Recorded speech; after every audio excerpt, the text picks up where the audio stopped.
This is Midrash Tanchuma, Parshat Vayelech, and it is entitled A Torah Definition of the Living Dead. Now, Midrash Tanchuma is commenting on a pasuk in the parsha.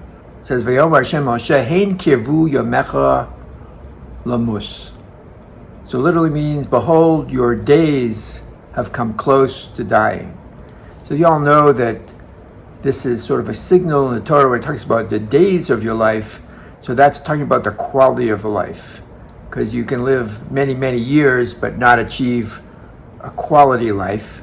But the days, the richness of your days determine whether you had a quality life. So it's interesting that the Midrash goes to a different pasuk in order to sort of emphasize its point. And it's pasuk from Devarim Yud Zayin pasuk Vav, where it's talking about Yuma Tamet. You put to death someone who literally means you put to death someone who is literally dead. So what does this phrase mean?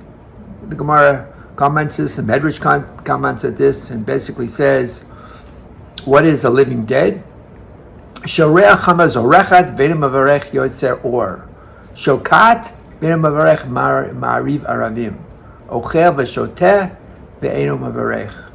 Right? Someone who doesn't say the morning prayers when they notice that the sun is shining, and the evening prayers when they see the sun is setting, and someone who can eat or drink without making a blessing. These four things constitute the living dead. It's such a stark lack of awareness of God's presence in the world, of miracles that you could take for granted, right? Sunset, sunrise, even Tuvia and Fiddle of Roof took note of it.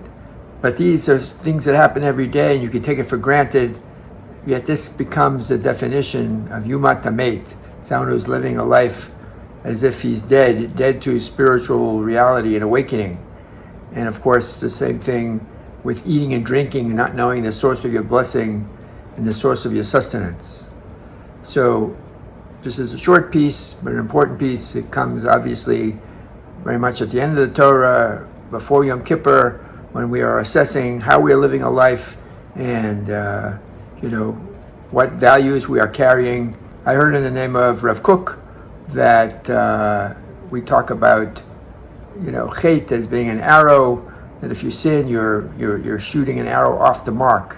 But in the high holidays, it's not just shooting within the mark, but it's actually making sure that your target is in the right place, that your value system is in the right place, and that your awareness, your God awareness, your consciousness, your level of higher consciousness is maximized. So perhaps that is what the Midrash is hinting at in this parsha. Gemar Chatima Tova, may you and the entire Jewish people be sealed in the book of health and life and happiness. Sweet New Year.